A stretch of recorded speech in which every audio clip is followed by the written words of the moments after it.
네, 오늘 하나님 주신 말씀 함께 보겠습니다. 시편 30편 1절에서 12절까지입니다. 예, 함께 읽겠습니다. 여호와여, 내가 주를 높일 것은 주께서 나를 끌어내사 내 원수로 하여금 나로 말미암아 기뻐하지 못하게 하심이니이다.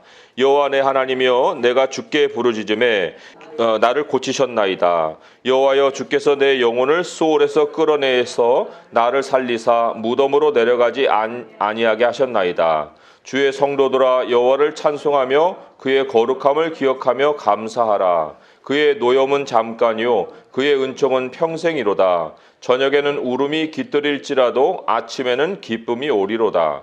내가 형통할 때에 말하기를 영원히 흔들리지 아니하리라 하였도다. 여호와여, 주의 은혜로 나를 산같이 굳게 세우셨더니 주의 얼굴을 가리심에 내가 근심하였나이다. 여호와여, 내가 주께 부르짖고 여호와께 간구하기를 내가 무덤에 내려갈 때에 나의 피가 무슨 유익이 있으리요? 진토가 어떻게 주를 찬송하며 주의 진리를 선포하리이까? 여호와여, 들으시고 내게 은혜를 베푸소서. 여호와여, 나를 돕는 자가 되소서 하였나이다. 주께서 나의 슬픔이 변하여 내게 춤이 되게 하시며 나의 베옷을 벗기고 기쁨으로 띠띠우셨나이다. 이는 잠잠하지 아니하고 내 영광으로 주를 찬송하게 하심이니 여호와 나의 하나님이여, 내가 주께 영원히 감사하리이다. 아멘. 비에도 늦은 비가 있고 이른 비가 있어요. 추수에 아주 합당한 비죠. 그렇지만 태풍도 있고 또 폭우도 있습니다. 그런 것은 재앙을 가져올 수도 있고 추수를 완전히 망칠 수도 있습니다. 비는 같은 비인데 전혀 성격이 다르죠. 오늘 말씀에도 5절에 보면 그의 노염은 잠깐이요 그의 은총은 평생이로다. 동일한 하나님이에요. 그렇지만 전혀 다른 면모의 하나님의 모습이죠. 노염과 은총이다. 하나는 잠깐이고 하나는 평생이라고 그랬습니다. 그렇지만 노염이 또 있는 것이 사실이에요. 하나님께 절대적으로 노염이 있습니다. 사랑만 있는 것이 아니죠. 사실 우리가 하나님을 체험할 기회라는 것은 평생이라는 시간 안에 있습니다. 노염은 잠깐 있기 때문에 하나님의 은혜를 체험하는 것은 평생이라는 것 안에 있는 거죠. 그렇지만 불행하게도 많은 사람들이 하나님의 노여움을 통해서 하나님의 살아계심을 체험한다는 거예요. 그 잠깐인데 잠깐의 노여움으로 하나님의 살아계심을 체험하는 사람이 훨씬 더 많다.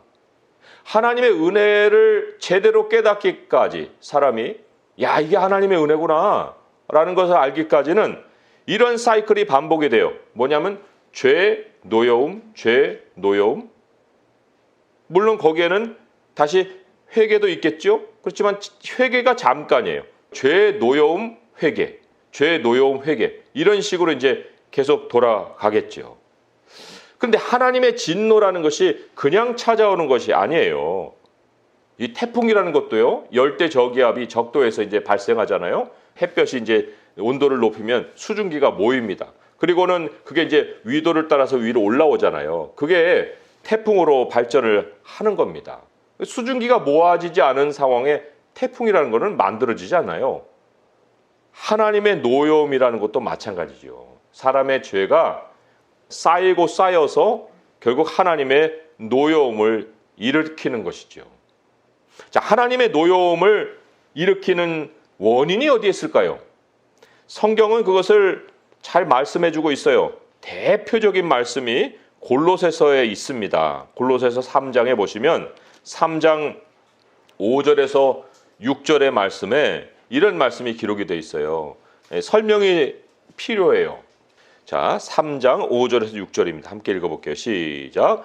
그러므로 땅에 있는 지체를 죽이라. 곧 음란과 부정과 사욕과 악한 정욕과 탐심이니 탐심은 우상 숭배니라. 이것들로 말미암아 하나님의 진노가 임하느니라. 이 진노가 노여움이에요. 이것들로 말미암아. 여기 땅에 있는 지체를 죽여라 그랬어요. 그걸 영어로는 What is earthly in you? 너 안에 있는 땅의 것들. 이게 무슨 땅이라고 하니까 뭐 내 주변에 있는 그 땅을 얘기하는 것 같은데 그 땅이 아니에요. 이게 earth가 아니고 earthly라는 거예요. 하나님이 우리를 흙으로 만드셨잖아요. 그 흙된 나를 얘기하는 거예요. 그 흙인 너 안에 그 모든 것을 죽여라. 내 안에 흙에 속한 것을 죽여라. 내 안에 땅에 속한 것을 죽여라. 땅에 속한 것이 뭐예요? 몸이잖아요. 우리의 몸. 자, 그 몸 안에 무엇이 있느냐? 5가지를 얘기해 줬어요. 음란, 부정, 사욕, 악한 정욕, 탐심. 이걸 좀 풀어서 새겨볼 필요가 있어요. 음란이라는 것은 음탕함과 난잡함이죠. 뭐 우리는 설명 안 해도 돼요. 그런데 부정이 뭘까요? 부정은 성추행 같은 걸 얘기하는 거예요. 아주 지저분한 그러한 습관과 같은 거죠. 그러니까 부정하다고 할 때 그 의미 자체가 그런 추행하는 것을 얘기하는 거고요. 사욕이라고 할 때 이 사가 기울어질 사예요. 아주 잘 번역했습니다. 간사하다 할 때도 이 사자를 써요. 이 사욕이라는 걸 사전을 찾아보면 육체를 향해 느끼는 욕정이다 이렇게 나옵니다. 영어로는 패션이라고 번역이 됐어요. 그러니까 음란, 부정, 사욕 다 이게 성과 연결돼 있죠. 또 악한 정욕이라고 할 때 악이라고 해서 하나님을 등지고 세상을 향하는 거예요. 그 세상을 향해서 내가 뭔가를 이렇게 바라는 거예요. 그것을 악한 정욕이라고 얘기했습니다. 세상 것을 사랑하는 거. 탐심은 뭐 설명할 필요가 없겠죠. 소유욕이죠. 저거 갖고 싶어. 나 가져야 돼. 이게 이제 탐심입니다. 그러니까 사람 몸에 2가지의 큰 카테고리가 하나님의 진노를 일으키는데 하나는 이 성적인 지저분한 정욕이고 또 하나는 물건, 소유에 대한 집착이에요. 그것이 자기에게 만족을 주고 쾌감을 주는 것. 이런 이제 정도를 계속해서 자기가 삶에서 행하고 살면 그런 거를 통해서 만족을 얻고 쾌감을 얻으려고 하는 것이 계속 세월이 쌓이면 하나님의 진노가 임한다. 엄청난 경고예요. 이 몸이 내 것이 아니에요. 이 몸을 하나님께 드려야 이 몸조차도 하나님이 사용을 하시지. 이 몸을 하나님께 드리지 않으면 이 몸은 완전 이런 세상 것들, 하나님의 진노를 일으킬 일들의 도구로 사용이 되는 겁니다. 오늘 말씀으로 돌아와서 말씀에도 이 카테고리 5개 중에 하나가 나오는 거예요. 6절에 보면 내가 형통할 때 말하기를 영원히 흔들리지 아니하리라 하였도다. 이게 어디 카테고리에 해당할까요? 이게 바로 악한 정욕입니다. 방향이 세상을 향해 있어요. 자기가 형통하다 뭘 가지고 형통했겠어요? 가진 걸 가지고 형통했겠죠. 왕의 자리를 가지고 형통했겠고 소유를 가지고 형통하다고 생각했겠고 아무튼 흔들림이 없는 왕국이 세워진 거예요. 자기만의 왕국. 그런 그 세상 것이 이제 인생의 딱 기둥으로 자리를 한 겁니다. 이야, 이제 나에게는 어려움이 없겠구나. 그게 세상 것을 사랑하는 거겠죠. 예를 들어서 요즘 얼마나 엄청난 경쟁이 있습니까? 그럼 뭐 몇십 대만이 아니고 몇백 대 1의 경쟁도 있어요. 그래서 입학도 하고 취직도 하고 아파트도 당첨받고 뭐 여러 가지 뭐 공모주에도 내가 당첨받고 엄청난 그런 경쟁을 뚫고 뭔가를 거머쥐잖아요. 그러면 그 거머쥘 때 사람의 마음에 뭐가 들겠습니까? 어떤 생각이 들겠어요? 이 말씀 그대로예요. 영원히 흔들리지 아니할 거다. 아, 나의 미래는 이제부터 탄탄대로야. 하이웨이가 열렸어. 이제 나는 즐기기만 하면 돼. 이런 마음이 그 안에 들겠죠. 인생에 확신이 느껴지는 거예요. 그걸 통해서 힘이 느껴지는 겁니다. 하나님을 통해서 느껴지는 게 아니에요. 뭐 며칠 전에 산 주식이 갑자기 막 10배로 폭등을 했다. 막 입이 이만큼 찢어지는 거죠. 그리고는 평생 먹고 살 것이 다 생겼네. 또 연봉이 막 배가 되는 거예요. 그런 걸 통해서 아파트 가격이 박근혜 정부의 때는 평균 5억이었대요. 2016년에 평균 5억이었는데 지금은 3배가 올라갔고 평균 15억이 됐다잖아요. 그러면 그 5년 사이에 그렇게 아파트를 소유한 사람들의 마음은 어떻겠어요? 뭐 그걸 가지고 평생을 바라보진 않겠지만 정말 집 산 거 다행이야. 정말 그때 사자고 해서 산 것이 얼마나 지금 나에게 행복을 가져다 준지 몰라. 하고 이제 형통이 이제 그런 데서 느껴지는 거예요. 잘 나갈 것으로 생각하고. 그러나 그런 생각에 이제부터 인생 걱정 없어 라고 느낄 수 있는 그 순간이 매우 위험한 순간입니다. 하나님이 그것을 오늘 경고하고 계시는 거예요. 왜 그것이 위험한 순간인가?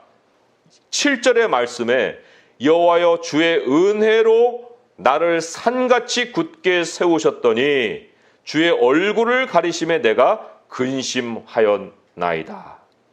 인생이 형통한 것을 하나님은 원하십니다. 그것 자체를 막아놓으시는 것이 아니에요. 그러나 인생이 형통한 것은 주의 은혜였다. 하나님의 은혜로 하나님은 그 형통을 가져다 주셨다. 내 행위에서 형통이 나온 것이 아니다. 운이 좋아서 당첨이 돼갖고 그 형통이 내게 찾아온 것이 아니다라는 거예요. 은혜를 얘기하는 많은 성경 구절이 있습니다. 그 중에 오늘 하나를 찾아볼 텐데 로마서 11장 6절의 말씀이에요. 로마서 11장 6절의 말씀 제가 읽어볼게요. 만일 은혜로 된 것이면 행위로 말미암지 않음이니 그렇지 않으면 은혜가 은혜되지 못하느니라. 은혜가 되려면 행위가 끼어들 여지가 하나도 없어야 되는 거예요. 은혜가 그렇지 않으면 은혜가 되지 않는다 그랬죠. 그러니까 은혜로 된 것이면 행위로 말미암은 것이 아니다. 사람의 행위에 기반을 두고 은혜라는 것이 쓸 수가 없어요. 그런데 우리가 형통한 것이 다 하나님의 은혜로, 주의 은혜로 인해서 내가 산같이 세워진 것이라면 그 산 밑에 밑둥에 행위가 있어요? 없어야지 그게 은혜죠. 그렇고 하나님은 그렇게 말씀하시잖아요. 그게 주의 은혜였다고. 내 행위가 아무것도 없었다고 말씀을 하십니다. 그런데 사람의 행위가 만약 끼어들게 되면 사람은 그것을 보수로 여기고 삭수로 여긴다고 그랬어요. 그건 찾아보지 않고 로마서 또 말씀에 나옵니다. 그것을 은혜가 아니고 행위로 여기는 사람은 그 자기가 행한 것을 보수로 여기거니와 삭수로 여기는데, 그런데 기초가 그런 삭과 보수에 의해서 올려지면 그 인생이 그냥 계속 될 것 같아요? 하나님 두 가지로 우리에게 경고하시는데, 기초가 행위인 사람은 행위자가 죽으면 다 무너져요. 행위자가 사라짐과 함께 그 행위가 다 물거품이 된다는 거예요. 그건 너무나도 당연한 것인데 또 다른 식으로 무너지는 경우가 오늘 이제 말씀이 우리에게 지목해 주는 거예요. 뭐냐면 사람이 자기 행위를 가지고 거기에서 내 인생이 섰다, 야 형통하다 라고 하는 사람들마다 어떻게 무너지냐면 이 하나님의 진노를 일으키는 5가지로 다 무너집니다. 음란과 부정과 사욕과, 그죠? 아주 추잡한 성적인 그런 맛을 느끼려고 하는 사람들, 성추행, 그리고 또 뭐예요? 욕정을 가지는 거. 육에 대해서 막 눈이 가는 거예요. 뭐 컴퓨터를 통해서든지 뭐를 감각을 통해서든지 자기 그 주변이 다 그런 거로 가득 쌓여버려요. 그것만이 아니죠. 소유욕에 대해서 탐심이 생기죠. 가진 게 많은데 가질 것이 얼마나 또 많아지겠어요. 돈이 많은데. 그러니까 막 무슨 경매 나오면 미술품을 사는데 이게 무슨 몇만 원짜리가 아니고 5천억짜리 미술품도 나오는 거 아닙니까? 돈 쓸 데가 없는 거니까. 그렇게 사람이 그렇게 자기 인생을 거기다 쏟아붓다가 다 망하는 겁니다. 지금 뉴스에 나온 사람들, 잘 나가는 사람들 넘어져서 뭐 구속됐느니 했대. 그 구속 사유가 뭐겠어요? 둘 중에 하나예요. 뇌물을 먹었든지 돈을 먹었든지 아니면 뭐 음란한 어떤 일을 행했든지 다 그 2개로 다 점철이 되는 겁니다. 지금 우리 사회가 굉장히 위험하지요. 왜 위험해요? 지금 빚으로 투기를 하고 빚으로 뭐 투자를 하고 비투라고 하죠. 뭐 영끌이라고 하죠. 이런 게 다 거기 안에는 소유욕에 대한 악한 정욕이 발동을 해서 그런 것이 나타나는 거예요. 그러면 뭐가 온다고요? 하나님의 진노가 온다는 겁니다. 인생에 태풍이 오는 거예요. 오고 있어요, 지금. 뭐 한국은행에서 금리를 올린다. 또 많은 농협이니 우리은행이니 뭐 제일은행이니 다 지금 이제 대출을 다 조여가지고 더 이상 대출 안 해준다. 이런 식이니 대출에 대출을 이어갔던 그런 사람들에게는 지금 태풍이 문 앞까지 와 있는 거예요. 그걸 어떻게 견딜 거예요? 그러면 하나님이 어느 정도로 우리에게 어려움을 준 것이 하나님의 노여움일까? 하나님의 노여움이 어떤 것일까? 내 삶에도 하나님의 노여움이 있었을까? 이걸 지금 우리 좀 확인을 해보고 싶은데, 하나님의 무슨 심기를 건드리는 게 노여움이라고 생각했죠. 그런 게 아닙니다. 하나님은 인생이 아니세요.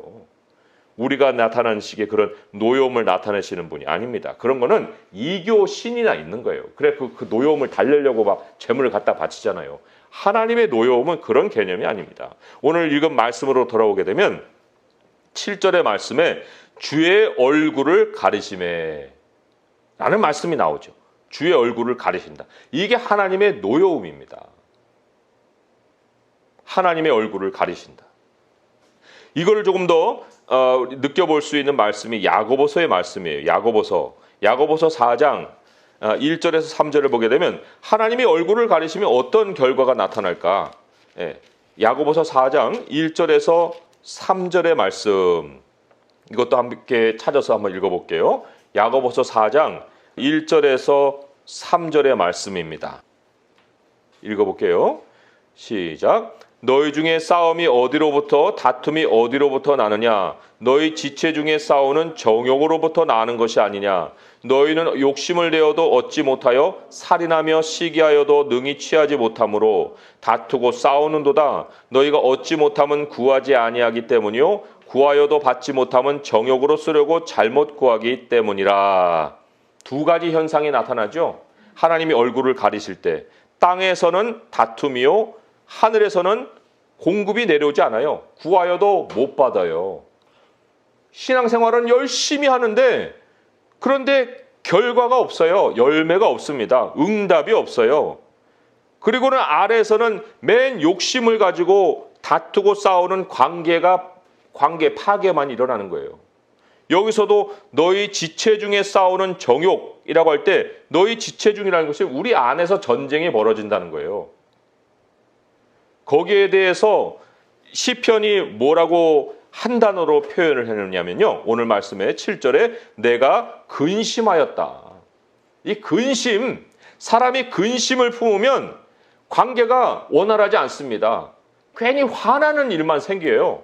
남이 뭘 이렇게 하는 것이 못마땅하고 나도 내 자신에게 만족을 못해요. 맨 근심에 눌려가지고 앞날을 보면 우울하고 뒷날을 보면 후회만 막심하고 그리고 아무 소망이 없고 그리고 또 뭘 해야 되는데 뭐가 내 손에 쥐어야 되는데 이걸 가지고 하나님께 나아가도 응답도 없는 거예요. 진퇴양난. 그러니까 폭풍이 불어오면 하늘이 시커매지잖아요. 그리고는 그 시커먼 구름을 통해서 이제 언제 비가 내릴 거야 이런 두려움이 확 사로잡힌 것 같이 하나님이 얼굴을 가리면 인생에 폭풍이 덮치고 먹구름이 끼는 거예요. 그리고는 내게 재앙이 닥칠 것이라는 두려움 속에 이제 하루하루를 보내는 거죠. 하나님 얼굴 가리시는 것이 굉장히 무서운 일입니다. 하나님의 백성이 100%라는 은혜로 살아야 되는데 느슨해지다 보면은 이제는 은혜는 70%, 내가 하는 거 30% 하다가 내가 하는 몫이 자꾸 늘어나요. 70%, 80%, 90% 했고 이제 내가 다 해도 돼. 이게 형통할 때 나는 움직이지 않을 것이다 라고 하는 그러한 교만한 말이 입에서 튀어나오게 된다는 거예요. 하나님은 일을 하는 것까지도 은혜로 우리에게 주십니다. 일까지도 하나님의 은혜예요. 고린도전서 15장 10절을 보게 되면 우리가 바울이 어떻게 그 모든 사역을 했는가 하는 것을 확인을 할 수가 있습니다. 고린도전서 15장 10절을 보면 야, 바울 같은 사람은 정말 대단한 사람이야. 그런 사역을 누가 하겠어? 지금도 참 많은 사람들을 돌아보면서 그렇게 열심히 무언가를 성취한 사람들을 우리는 높이죠. 그런데 사도 바울은 고린도전서 15장 10절에서 뭐라고 고백했습니까? 함께 읽어볼까요? 고린도전서 15장 10절의 말씀이에요. 시작. 그러나 내가 나된 것은 하나님의 은혜로 된 것이니 내게 주신 그의 은혜가 헛되지 아니하여 내가 모든 사도보다 더 많이 수고하였으나 내가 한 것이 아니요 오직 나와 함께 하신 하나님의 은혜로라. 자기가 한 일 모든 사도보다 많이 했어요. 더 많이 했어요. 그런데 그거 사도 바울이 했어요? 하나님의 은혜가 했어요? 하나님의 은혜가 했습니다. 나와 함께 하신 하나님의 은혜가 그 모든 일을 했다는 거예요. 수고한 일도 하나님이 주신 은혜로, 또 수고할 수 있는 체력도 하나님의 은혜로, 수고할 수 있는 그 기간을 주신 것도 하나님의 은혜로, 모든 것이 하나님의 은혜였다. 그 앞으로는 아니에요? 앞으로 수고할 일도 하나님의 은혜가 주고, 앞으로 수고할 수 있는 체력도 하나님의 은혜가 주고, 앞으로 수고할 수 있는 기간도 하나님의 은혜가 우리에게 주어지는 거예요. 그 기간이 마치면 끝나는 거죠. 다 하나님께로 돌아가는 인생인 것인데 뭐 내가 한 게 뭐가 있고 내가 남길 게 뭐가 있어요. 하나님이 다 이루시고 하나님 홀로 영광을 받으시면 되는 거예요. 나와 함께 하신 하나님의 은혜가 그것을 이루었다. 그러니 평생에 형통할 수 있는 진리가 뭐예요? 나와 함께 하신 하나님의 은혜, 이겁니다. 나와 함께 하신 하나님의 은혜. 이것을 모르고 다윗이 스스로 흔들리지 않겠다고 자긍했을 때 뭐가 찾아왔어요? 하나님의 노여움이 찾아왔죠. 그 하나님의 노여움이 뭐였습니까? 죽을 병에 걸린 거예요. 그 나머지 모든 이 시편의 30편 앞뒤로 말씀은 다 죽을 병을 다루고 있고 죽을 병에서 하나님이 고친 것을 다루고 있어요. 특별히 3절에 보면 여호와여 주께서 내 영혼을 수월에서 끌어내어 나를 살리사 무덤으로 내려가지 아니하게 하셨나이다. 그렇지만 하나님의 노여움이 임했을 때는 무덤에 내려가는 것 외에는 다른 해결 방도가 없었다는 겁니다. 하나님의 은혜로만 고쳐질 수밖에 없는 병을 하나님이 주신 거예요. 너 은혜가 뭔지 모르는구나. 그래서 하나님이 은혜가 아니면 생명이 없다는 걸 가르치기 위해서 죽을 병을 준 거예요. 그걸 깨달아야 되는데 깨닫지 못하면 그 죽을 병으로 죽죠. 그러나 하나님이 그러한 것을 통해서 은혜를 깨닫는 사람에게는 그 병을 통해서 하나님을 깊이 체험하게 합니다. 다시 은혜로 돌아가게 해주시는 거예요. 다시 은혜로 기회를 주시는 거예요. 물론 모든 사람들에게 하나님이 다 기회를 주신다기보다는 이 은혜를 깨닫게 하기 위한 그런 병으로서는 깨달으면 하나님이 회복을 해주시는 거죠. 다윗이 언제 회복을 했습니까? 10절에 보면 여호와여 들으시고 내게 은혜를 베푸소서 여호와여 나를 돕는 자가 되소서 하였나이다. 이제야 이게 은혜였구나. 이게 하나님의 도우심으로 된 일이었구나 하고 깨닫은 거예요. 그 깨달음, 하나님 내게 은혜를 베풀어 주세요. 나를 돕는 자가 돼 주세요. 그리고 난 다음에 아주 멋진 고백이 마지막 절에 나오죠.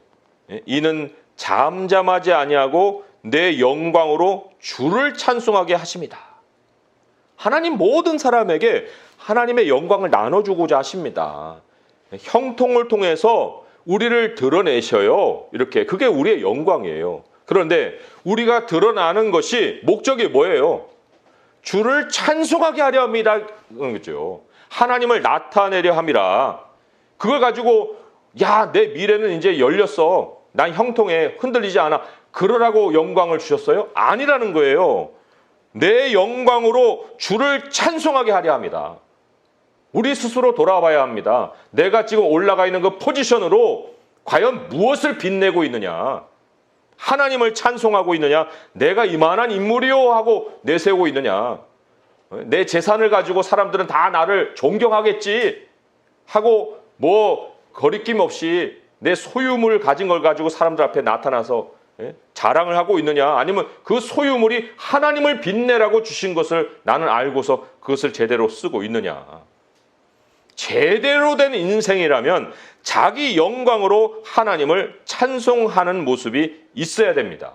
영원히 감사하는 모습을 주님께 가지고 살고 있어야 되는 거예요. 말씀을 맺습니다. 우리는 누굽니까? 우리는 하나님을 나타내는 존재입니다. 하나님은 그것을 목적으로 우리를 지으셨습니다. 형통에 마음을 두기보다 그 형통을 통해서 주를 나타내는 일을 우리가 힘쓸 수 있기를 바랍니다. 우리들의 미래는 하나님이 다 정해 놓으신 거예요. 그 평생을 하나님의 은혜를 체험할 기회로 주셨는데 어찌 우리가 잠깐 지나가는 노여움 속에서 하나님의 살아계심을 체험하는 이러한 어리석은 일을 행해야 되겠습니까?